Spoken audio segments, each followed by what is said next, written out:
2. All right. Welcome to Political Street. I'm your community ambassador, Mr. Robin J. Anderson. All right. So on Political Street, just let y'all know, this is my disclaimer. Political Street is not a political endorsement podcast. We're here for information purposes only. Right. On Political Street, I interview business owners, community leaders, and elected officials. All right. So at this edition, I have 2 community leaders and whatnot, Brother Seth and Brother Justin. All right. Brother Justin, tell me last name again. Wells Ali. Well, Dali, gotcha. And Brother Seth, tell me last name. Hunter. Hunter. All right. So what I like to do first, y'all, I like to get a background of where you come from and then get to where you are now. All right. So, Brother Seth, where you from? I'm going to guess Acres Home. Hey, born and raised Acres Home, man. We going to throw them foes in there, yeah. All right, Brother Justin, I'm going to guess you from Compton. Yes, sir. All right. And you grew up in a single-parent household. Yes. Gotcha. Brother Seth. Yeah, we had both parents in the household. Mother worked odd and hours, and stepfather, same thing. Gotcha. Gone at the sunrise, and they make it back into sunset, so. Gotcha. What high school did you go to? I went to Scarborough High School. Scarborough, okay. Gotcha. That's in the Heights. Well, it's nice. Is that considered the Heights? See, there you go. See, normally when I tell people Scarborough, they be like, I never heard of that. And I go, okay, here you go. Yeah. You heard of Waltrip? I know Walter Bed, yeah. Everybody said it. You heard of Eisenhower? I know Scarborough is on Antoine. Oh, well, there you go. You know the street. Yeah, I know where it's at, but is that considered the Heights, or what is that considered? Oh, no, I mean, I guess that's northwest because it's right off of 290. Yeah, right like, there. Heights Yeah. is more so 610. Yeah. Inside the little cusp. Okay, area. gotcha. Yeah. All right. Antoine, I always tell people it's down the street from both of them. They go, Yeah. okay, No, okay. I know exactly what Scarborough is, man. I passed up a few times. If I know a guy, his name was Ray Jones. Okay. He went there and whatnot, so he's an artist. But anyway, so Brother Compton, Brother Justin, what high school did you attend? I don't know where it's at. But Compton High School. Compton High, man. What was the climate like, man, when you were going through that era and whatnot? Oh man, the climate was tense. Always Mm-hmm, tense. Always tense. Was that because of the quote unquote gang activity, or just? That comes with the air you breathe in the morning. So the culture is gang centered. Right. So right. that's part of getting to school. Mm-hmm. Then you got to get through school. Wow. Then you still got to get home from school. Yeah. Come on. Man, that's unfortunate, man.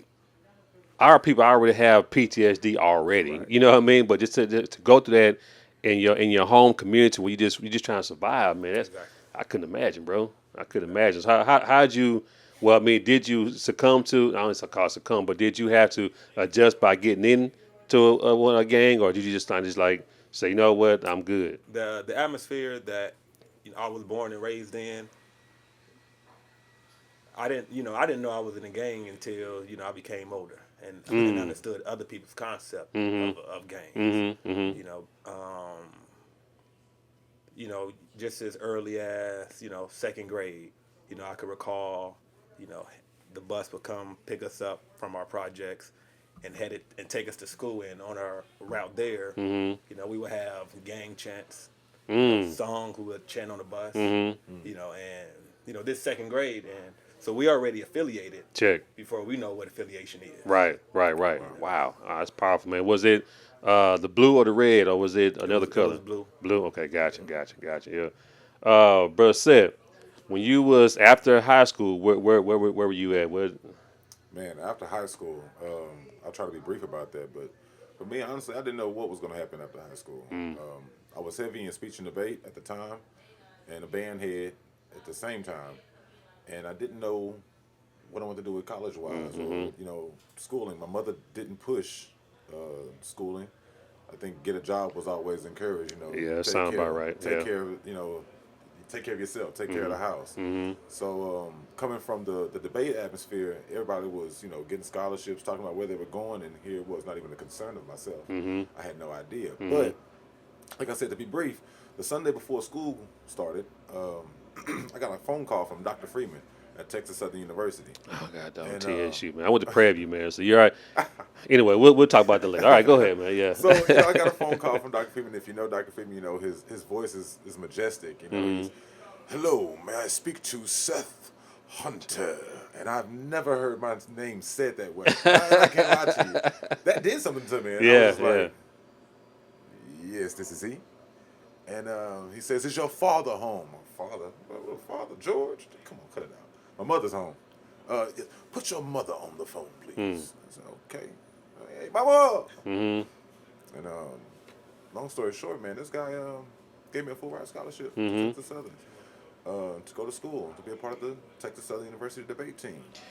Man, I tell you, not to cut you out, man. There's nothing like going to a HBCU, bro. Like it's, and the last person I had on name was Shelby Hill. We kind of talked about that too. But she actually she had a interaction with Mr. Freeman as well, you know. And but it's just something about being around people that you're familiar with. You know what I mean? I know the world is not built like that. Well, in certain parts it is, but I don't know. It's just different, bro. You know what I mean? It's just the whole climate, man. From the Greek organizations to just being on campus in itself, man. Just it make you walk with a sense of pride in a sense. You know what I mean? So, did you attend college? I attended what some refer to as Penn State University. Gotcha. You know, some refer to it as State Penn. You know, and you know that is again, you know, due to my upbringing. No, I get it. And the good thing is that, well, not the good thing, but you went through that and you're still here. You know what I'm saying? And so the unfortunate thing is that our community is like it's like a almost like a rite of passage almost. You know what I'm saying? From how they set it up, not how we set it up. You know, and it's unfortunate, man. But I don't know. I feel like that. I think once we get back to these rites of passages, I think our kids can be steered another way. You know what I mean? And so, but either way, so after Penn State, where did Brother Justin land? What was he at? I landed, you know, back in Compton. Oh, okay, gotcha. And you know that's a tricky part about, you know, how the system operates. Is, you know, you got to go back to where you came from, and now you have to navigate again, you know, through that situation. On top of, you know, the strings that come with now the Justice Department. You know, so yeah, throughout my development, through that process that I went through, once I did come back on the street, now I was fully equipped now to organize and help uplift the community. So that's what I did. I opened up a location in Compton, and that's where we began to teach and educate. Now, how'd you get exposed to I'll call it, is it Moorism? Because like, you know, you have Buddhism, you have, well, how do you label? Like you would say, Moorish information. More, Moorish okay, history. gotcha, okay. I actually got exposed to the information in 2008. I grew up a Nas fan, and I first became familiar with Noble Drew Ali. Okay, Noble Drew Ali. By way of Nas' Untitled album. Where he, you know, give the shout out to Noble Drew Ali, and being a fan of, you know, hip hop, it sparked my interest on who is that, you know. And after doing my research, it now led me into that realm officially of now what is, you know, Moorish history. Gotcha. What about yourself? How'd you get involved and exposed to it? Believe it or not, I had always heard about the Moors and had a little idea of Moorish history, of where it was or where it originated from. My grandfather, actually, not my grandfather, my uncle, he was also a Mason, but I've heard my aunt talk about being a Moor. And I knew nothing of it at the time, but that was the only knowledge that I had. And then I received a phone call one day from Brother Justin, and just asking about my interest in, and I think he asked me a couple of questions, and it was kind of like an interview question almost. And it was almost like, you know, you down with that? How does that resonate with you? And I was like, man, I'm open for that. Like, put me on the call. You know, I'm interested. And that interest led to, you know, the diving into discovering of information. And for me, you know, information is always the most important, because I agree. With proper information, you can make better moves. I agree. You know what? I didn't even ask how you guys met. I didn't even ask that. You know, I know how we met, but how'd y'all meet? And that's what it was. It was a phone call one day, and I answered the phone. I'm not sure if someone passed his number to me or if I put my name on a paper at an event. But you know, from that phone call, to take action and to really proclaim my identity and understanding in who I am and where I come from and my people. Gotcha. And it stuck with me ever since. Wow. It Wow.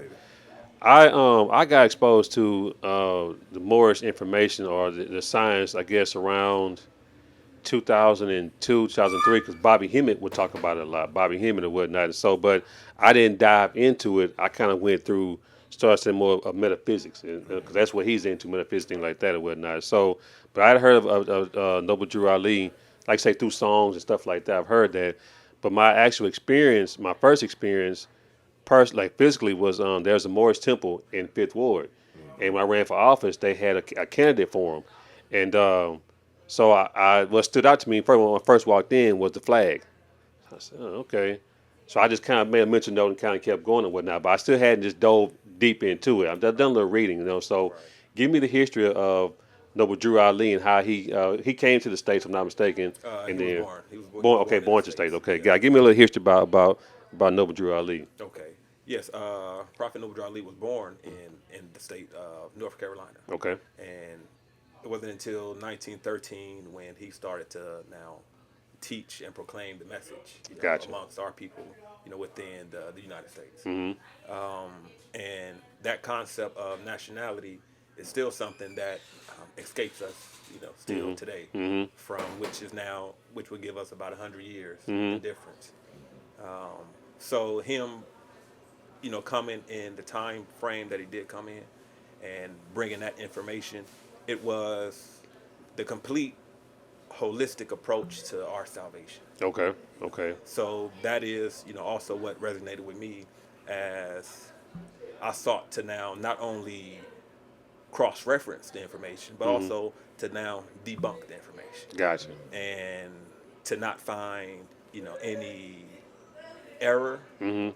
was amazing, and it makes things more simple in understanding who we are today. It makes sense. Make a lot of sense, But I I'm trying. I want to tread kind of in a gray area here. So you said 1913. That's kind of like when a lot of these Greek organizations started kind of, well, not a lot, but they were here because you had the Omegas, and I think you had the Kappas, and then I think 1914 was the Sigmas, and then there's one left, two left. But anyway, so what? No, I'm gonna do it like this. How was that to navigate coming from Penn State? How were you able to navigate and then push that message forward? Because a lot of people weren't really receptive to this knowledge, man. Because it's like if it's not the church or if it's not masonry or a gang, how do you organize? It's kind of hard to navigate, man. How'd you do that? You know, it begins with wanting that connection with the Creator. Seeking to understand it, and in coming to that approach, it calls for us to first be humble. It calls for us to now remove our pre-notion of what we think, Okay. and it's a level of what psychologists will understand. Now, being able to just really ask myself, as we all should, how did we get to this point? How did we get here? Why was I born in these conditions? Check. And going back to whether it's the English language, the religion, the miseducation, and analyzing these things and really discussing in detail where and why. And being able to now view that, it left me with not only questions, but a path to now seek. And in Gotcha. seeking, I found answers. Gotcha. That, more so answer any question that I could have posed. Gotcha. It's been kind of. There was a young lady I introduced to y'all. Well, she came to the event, to the Ben Cherie event. Her name was Duntania. I call her D for short or whatnot. But how do y'all kind of like? And I don't want to put in the energy, but it is what it is. How do we stop what happened to like a Fred Hampton or to the Black Panthers? Because like, I don't want to say we're our own worst enemy, but it's like, how do you weed out that kind of element? You know what I'm saying? And not saying, wait a minute, not saying that that's what she is, but I'm just thinking about how the interviewing process, the intake. Well, how do y'all stop that? Or how do we stop that? I can't say y'all. I, No, I was asking you, brother. So okay, if you have an answer, I do have a saying, and I talk about this often. There's a saying, I think I even mentioned it with you earlier today before we started the interview. Test the spirit by the spirit. Okay, gotcha. And, I grew up as one of Jehovah's Witnesses, and I remember knocking on doors and talking to people and not knowing who you would get when they opened the door. And the most powerful thing that I can take from that was recognizing who you're talking to, and that requires you both to be empathetic to what they're talking about and understanding. You have to be an active listener. You got to know. You got to know how to hold your preconceived notions. You know, despite what you see in the yard, despite what kind of car they drive, despite the junk that's in their trunk that they ain't took out and is smelling, before you judge them and have that idea of who they are, you have to first listen to them. And I think that's important when looking for I don't want to say followers, people of the movement, but just looking to share that information, because personally I want to give it to you whether you like it or not, because it's wholesome information. It's truth. It's truth, indeed. But in short with it, it's test the spirit by the spirit. If you recognize someone is just controversial, they just want to nitpick and find a button to push to get a reaction. Hey, look, I see you're looking for something, and maybe I can help you find it. But what I can do is provide you information. And what information ain't gonna do is change. Right. It's gonna stand the test of time. So what you can do is, seek the truth and make this truth your own. Gotcha. And at that point, I believe everybody will make their own. Gotcha. Because they always say, study to show thyself approved. And that's Bible, you know what I mean? So, yeah. So, being a Moor, is it religious based? Is it Bible based? Is it through the Quran, or is it none of the above? It's none of the above. Okay. That identity existed before Christianity. Good point. It existed before Islam. It existed before Judaism. So, the identity is not synonymous with any religious faith. Gotcha. I think a lot of our organizations, when you start implementing religion, it causes separation. You know what I mean? I think that's one of our things that's going to keep us fragmented. You know what I mean? Because we got to leave religion and everything at the door. We have a bigger elephant in the room that we got to eat by one bite at a time. You know what I'm saying? And it's our just unity. You know what I mean? And so, like I said, I appreciate what y'all doing, man. We got to keep doing more of that. So, moving forward in this whole different climate, like I've seen how people go and get their straw man, quote unquote, better for word. Like, is that kind of what teaching a person to be a Moor is, to claim your identity? Those are misconceptions. Okay. Those are myths that snuck into the movement, by way of Confederate sympathizers.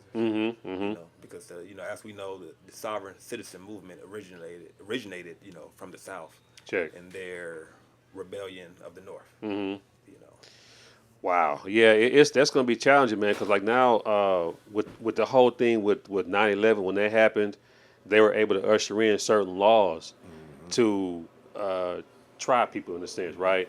And so you can't even say a certain thing without being labeled the T word. You know what I mean? And so how is it that being a Moor, you can navigate through that? Because I don't know if it was an interview I was watching with Bobby Hemmett, but he talked about how they're going to come for the Moors first or whatnot, to say, okay, y'all are a terrorist organization and whatnot. How can we stop that? Or how can we fight that?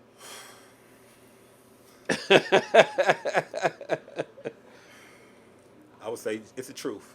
It's the only way to fight falsehood is with truth.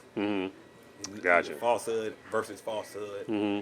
You can't win in that type of battle. So when we talk about things like labeling, us as, with the T, for instance, that is propaganda. Gotcha. And, the reason we refer to that as propaganda is because that would be the same as labeling another people national identity as that, such as Mexicans. Good point. Or Irish or Scottish. You cannot label a national people as a terrorist. Excuse me. And it's interesting how they're doing that to label people's nationality as a terrorist. It makes no sense, right? Or even what they're doing now, like my dad. Now we had a conversation before. This was probably about 2 years ago, and he was like, all Joe Biden got to do is inflict the Constitution, this, whatever. I say, well, Pop, our people are in the condition we're in because we're going by their laws. You know what I mean? And so it's like, until we get back to God's law, we're going to keep going through what we're going through. I think it went over his head. He didn't get it. You know what I mean? And so, but I think that once we come back to our true identities, this whole world is going to shift instantly. You know what I mean? But it's like trying to figure out is something we missing. I can't figure out what it is. It's something real minute. And soon we turn that screw, everything is going to it's going to change and whatnot. I have something that I kind of want to address to it. Go So ahead. Go ahead. I have this philosophy of recreating the code, and that's the code of how we operate. It's the code of how we communicate. It's the code of how we interact with the world. Because what's happened is, like you say, it's propaganda. You know, if you have the power to say this is what they are like, and yet you are not showing anything different, then we got a problem. Now they can say what you are, they can say what you do, and you're doing it. It's like I told you so. Kind of like probation. They say probation is a big "I told you so." Right. Gotcha. You know, Gotcha. if I say that they're doing this, if I say that they don't care about their neighborhood, if I say they don't care about their people, if I say they don't care about these things, and then we show that we don't care. Well, now we make propaganda look like truth. Right. So now we need to recreate the code. We need to recreate our families, how we operate in our families. I just had a friend kind of joke with me, and I kind of took it to heart.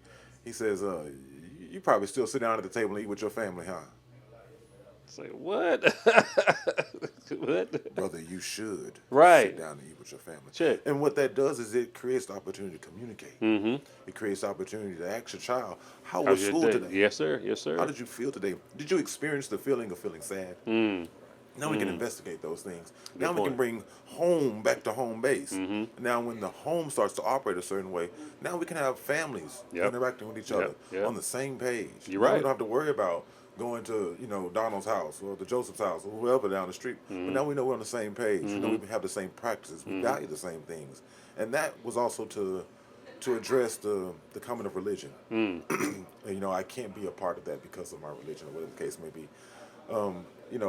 Marcus Garvey once said, tribalism kills nationalism. And if you're so caught up in this certain tribe that you're in, and your tribe is not taking any impact upon this current world that we live in now, you're doing a disservice to the nation. I agree. I agree. So, and that's powerful. That's a take home. That's a take home for everyone. Sit down with your families and talk about what it means to be a family and how to operate as a family. So then we can, together as families, to talk about our communities. And now communities can communicate with each other and have a movement that's really building towards what we want to build towards. You're right. Right. That's a good point because I think we get back to the basics of what it is our community, our families thrived on and whatnot. That's how we're going to navigate through it. But so there was a guy I met. I'm not going to name drop, but I put it like this: how can we stop what happened to Tulsa? How can we stop what happened to all the other all the thriving communities that we had from happening again? You know what I mean? Like, and matter of fact, don't even say it, but just kind of just think about it, whatnot. Because I think that once we figure out that, because to me, if we can't protect ourselves, we're gonna be right behind the eight ball again. You know what I'm saying? And so, because I look at the Hebrew Israelites, I see y'all marching, I get it, but what's gonna happen when you got some other nationalists that don't look like us that have AK-47s or AR-15s and y'all marching? What we gonna do? You know what I mean? And so I think that community and family is fine, but we can't protect ourselves, man. We gonna be in a rough spot. You know what I mean? But we're gonna talk off camera for that about that. You know what I'm saying? But so how does being a Moor, how's that gonna strengthen our community now? Okay. To speak to that, our identity is the key of strength. Gotcha. When you remove a people flag, you remove a people national culture, and then you ask them how far you think you can make it without this, they're not going to make it far. Check. Because now you have circumnavigated the capacity that they could reach. So we have to recognize who we are. And we can only actually do that by, when we talk about our national identity of Moor, it's, as we was mentioning, someone could target us as, or the term Moor, and the rest of the black population would see it as something objective, and don't see it as a war on themselves, Check. because we've been given an identity that Mm-hmm. began with slavery, Mm-hmm. and we've conformed to it. Mm-hmm. We think this is who we are. Mm-hmm. But outside of America, there are no black people. That's a good point. You're right. You won't go to Ghana and find black people. You're right. Marinate on that moment. You're right. No, you're right. Yeah, yeah. You won't You're go to right. Kenya and find black people. You're right. Even Obama said, "I'm a Kenyan Kenyan American." American. Mm-hmm. He didn't say Yeah. I'm a black president. He said I'm Yeah. a Kenyan American. Wow. And we called him black. Right. You're right. He one of us. Right. Oh, And- wow. And that's Finally. the difference. Mm-hmm. That's the difference of black people in the United States knowing who they are, Mm-hmm. and everyone outside of the world knowing who they are, Mm-hmm. and not accepting being black. Exactly. So that's a slippery slope, because you mentioned something about slavery. Like, everybody didn't come. First of all, they even trying to say that even the whole translated slave trade was actually a lie, right? But we'll talk about that later on. But let's say that happened, and you got people that came over on slave ship. You got people that are actually already here. So even the Native Americans, whatever you want to call it, Indians, were already here. Could they be considered Moors? And let's address it like this. Okay. And I want to use Moorish history to tie it in. Okay. Gotcha. Are we familiar with Mansa Musa? Yes. Check. Mm-hmm. They refer to Mansa Musa as the wealthiest man in all of history. Are we familiar where Mansa Musa was actually located? It's in Africa. It was in Africa, and Or Kemet, whatever you want to call it. Oh, no, Akibalon is what they call it, Akibalon. and the government that he was in control of was the Islamic Empire. Okay. Oh, That's interesting. why his name tribally was Mansa. That's Mandi, the ruler. But his actual name was Musa, which is Moses, the Arabic. Interesting. So they were Arabic speakers that also spoke multiple languages. And that vast wealthy kingdom he belonged to was the Islamic kingdom. Gotcha. And that connected him to the rest of the Islamic world, which again, the capital seat was what we refer to as Kush, Okay. or Morocco today. Okay. But all of those empires were referred to as Moors. This is why Interesting. sometimes Islam and Moors could become synonymous. Because I for can see that. 1,000 years, Moors were Islamic. For our last 1,000 years we know of our ancestors, they were Islamic. Islamic. Gotcha. And so Interesting. what I bring up Mansa Musa because he's known as the wealthiest man in history, but we never understood how he got so wealthy. Good point. I was going to ask that. And he became wealthy not actually by way of something he did. He became wealthy because he had a brother who was his predecessor. And his brother went on a voyage to the Americas with over 2,000 ships. Wow. And on his leaving, he left the reins to Moses, Mansa. And he became the ruler because he never returned. So if he made that voyage, Okay, and Justin. you came in Okay, contact hold with on. him 200 later, I'm Okay. putting it together here, man. Hold on a second. All Okay, right, so, all right, so Mansa Musa, loosely translated, his name is Moses. So in the Bible, when Moses is referred, he goes to Egypt to free his people. All right. Interesting. Interesting. Okay. So he came back with all this gold, I'm assuming, from the Americas or whatnot. no. The thing is, they already had He already had check. Okay, gotcha. Okay, gotcha, and, gotcha. and they were so wealthy that they didn't have fight for hierarchy. Who's the next leader? They sought knowledge. They sought travel because the nation was wealthy before Mansa even did anything. Gotcha. Musa just went on a pilgrimage Okay. and flaunted the wealth. Interesting. You know, I think that I've said it before, and I'm gonna say it again. I know it is what it is. I think that when we create our own currency again, everything shifts. Everything, because their money has no value. It's fiat. They even said it's fiat. It's currency. It's fiat currency. So it's like, but how do we create that? Because like, case in point, the gentleman I was telling you about I met before, he was like, man, all we gotta do is go in, run for office, and basically infiltrate how they did us. Man, they see us coming a mile away. And then we get in there, it's like they controlling the printing of the money. They controlling the purse. So until we take and we open it up, it got they ancestors on the dollar bill. We can't control that. You know what I'm saying? So when we finally get our own currency, I think that's what's going to shift this whole thing. Because we spend now $2 trillion on consumer goods. We got the money.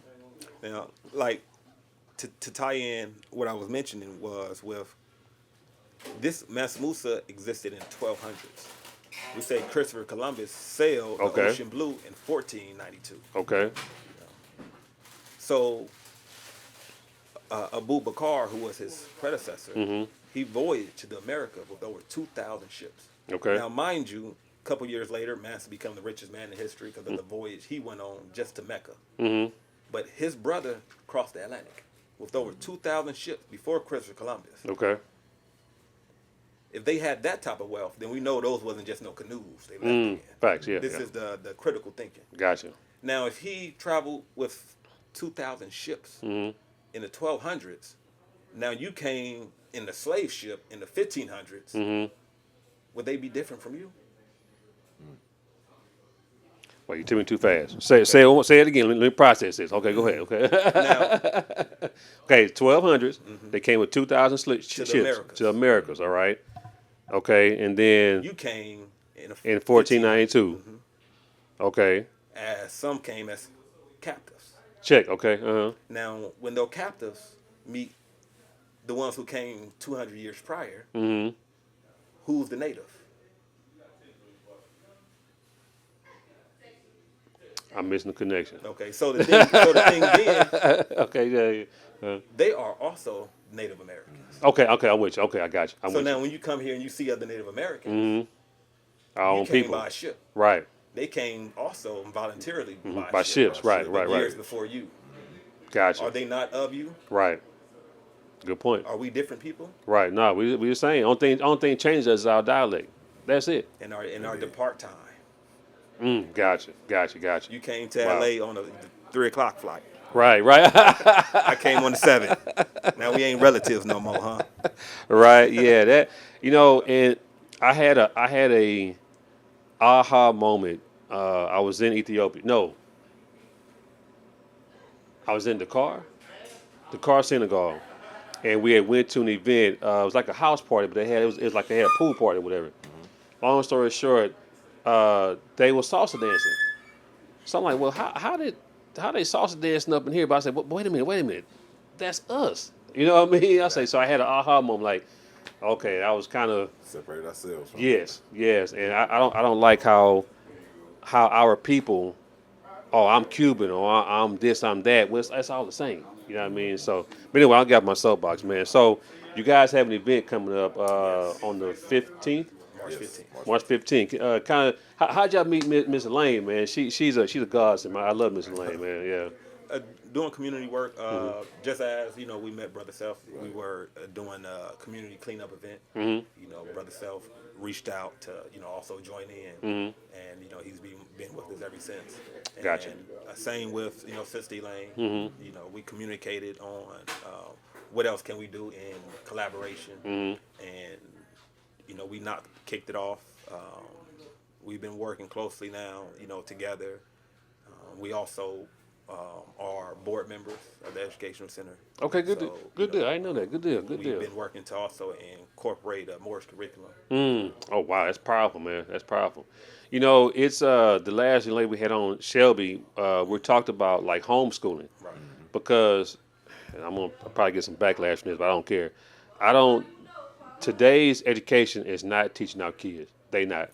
Even over the last 30 to 40 years, I can't tell you anything I learned from high school. You know what I'm saying? Wow, it was beneficial. Or that's beneficial. So it's like, to me, we have to teach our own kids and have them, have our own curriculum. We have places here at Acres Home that have classrooms. They work logistically, but just they're not using them. So I'm like, so that's why I applaud Miss Lane what she's doing. I think it's on Saturdays, right, or even during the week. She's teaching classes or whatnot. But yeah, man, y'all keep pouring into her, man. And I tell her I'm coming to help her. Just gotta figure out how I can get in where I fit in and whatnot. So What the event? What is coming up? What time is it? How can they? The event 11 to 2. 11 Gotcha. It's a STEM based event. Of course, science, technology, engineering, and math. Gotcha. And it's a community engagement business event because we always endorse pop up vendors. To also come out and showcase. Gotcha. Their unique designs. Gotcha. Yeah, I was telling Brother Seth off camera that because my coffee shop, I want to come and start vending again. I'm going to start vending because, to me, I can say our communities thrive through commerce. Exactly. Period. Point blank. We got to have some kind of money circulating to where we can start employing our people, and we can start getting some of these eyesores, what I'm gonna call it, eyesores in community. Because if not, we're gonna keep getting the same results. You know what I mean? So I'm not insane by any means. And y'all look y'all insane either. You know what I mean? Right. So how can people support you guys as far as what we're doing, what y'all Well, doing? Definitely, always going to the pages and seeking a membership and being a part of the call to action, and making sure that you're being involved. And what we want everybody to do is participate in that involvement. And that's not only just a click, a like, a share, or just saying that you know somebody. That's actually like professing your identity and proclaiming your identity and understanding what that means and making that truth your own, educating yourself. And like Brother Justin was mentioning, that Moorish curriculum that we have, that's available for you to look at as well. Because we talked about building a household and building a family. And as you mentioned, homeschooling, don't get no backlash on that. It's about having the information to teach. And then, which is most important is financial literacy. That's what we all set back at Gotcha. in the neighborhood, in our communities. It's financial literacy. We And definitely more need that for sure. importantly, our history. So between financial literacy and your Moorish history and understanding your identity and who you are and where you come from, now it makes you move with a little bit more sense of pride. And now I agree. you're unified. I agree. And now we have money going in a certain direction. We have thoughts and ideas going in the same direction. And like you said, trying to find your place. The most important thing I believe that anyone can do is, first and foremost, when you pick up a phone and call, you're showing a level of commitment. You're showing a level of tenacity to say, this is what I want to do. This is what's inside of me. I'm compelled to do this. And once you meet that compulsion, with action. Sure. And this is what we're talking about, this business event, this networking event. Because any business is good business. Now you have to find your market. And then that's all a part of continuing the process, from day 1, day 2, day 3, down to, the 100th anniversary. Gotcha. And now it's an event, it's a movement, and more than just something that's on the weekend. Now it's something we look forward to. Now for our young inventors, our young creators, they can look forward to coming to the Bench Street Educational Center every Saturday to put the things that they put together to sell them, to bring them to the community. Gotcha. For us to share those things and to bring them to the world. So now that we can be that front, we can be that force to stand in the international market and say, hey, look, this is what we bring. Gotcha. Check. So how can they find you on social media? There's a website, or if you have meeting days, how can people get involved? It's the Embassy of the Moors on Facebook, also on Instagram. And once you can follow the prompts, it has information. We can drop your information. We also have our meetings as well, where you can come and get some information about your Moorish history. Gotcha. Ask Now, any what days are questions. the meetings on? We have them on Sundays at 7 o'clock. Sundays at 7 o'clock. Okay. And we try to get that generic time for everybody to deal with their weekly duties, and hopefully that Sunday is that time we can build and enrich upon Gotcha. our history. Gotcha. So, any parting words, Brother Justin? How can people? What's on your heart to say? I feel like it's something you want to tell people, man. It's important to know the numbers. When we work in the community, it's important for us to know the stats, to know the demographic. Just like Check. if a Walmart was coming into the community, they don't do it blindly. That's right. It's survey. And when we know our numbers, then we understand its power in numbers. And when we give the stats for, let's say, Houston. In Houston, you have 2.9 million people. Something like that. Yeah. And we make up as a people 22% of the population. Now, As far as the United States, or here as in far Houston? as just Houston. Okay, gotcha. So I didn't just know in that. Houston. Wow, 22%. Gotcha. Just in Houston. And we make up 22% of the population in Houston, which gives us around 500,000 people. Wow. Just us alone. Wow. This is bigger numbers than like being in LA, where we only make up 9%. Really? Golly, I didn't know that. Okay. Wow. In Houston, we 22%. So that gives us now, Houston politically is divided into 11 districts. Mm-hmm. So if we make up 500,000 people, divide that up into 11, we now roughly have about 47,000 of us Gotcha. in each of the 11 districts. Gotcha.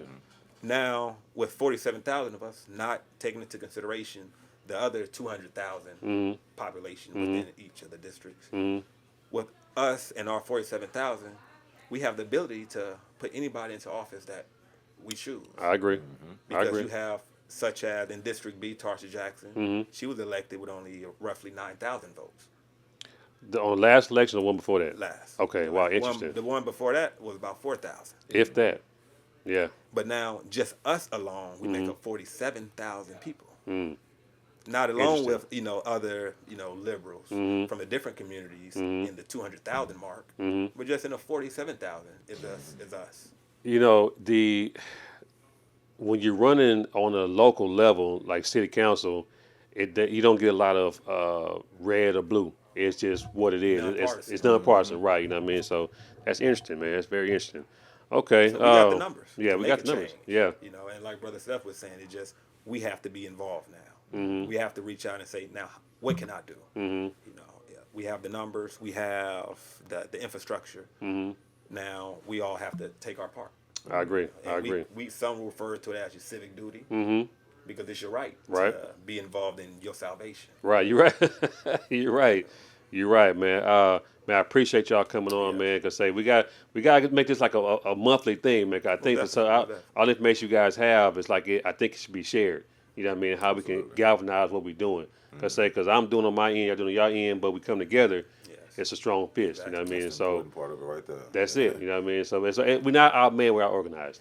Malcolm said that. You know what I mean? So but either way, y'all can go check me out on Instagram, Political Street, Facebook, Political Street, and YouTube. This will be out pretty soon. Let's say right around I won't give no dates, but anyway, Soon is Look good forward to enough. it. yeah, it'll be Pretty real soon, y'all. So until next time, y'all. Peace. All right. Peace.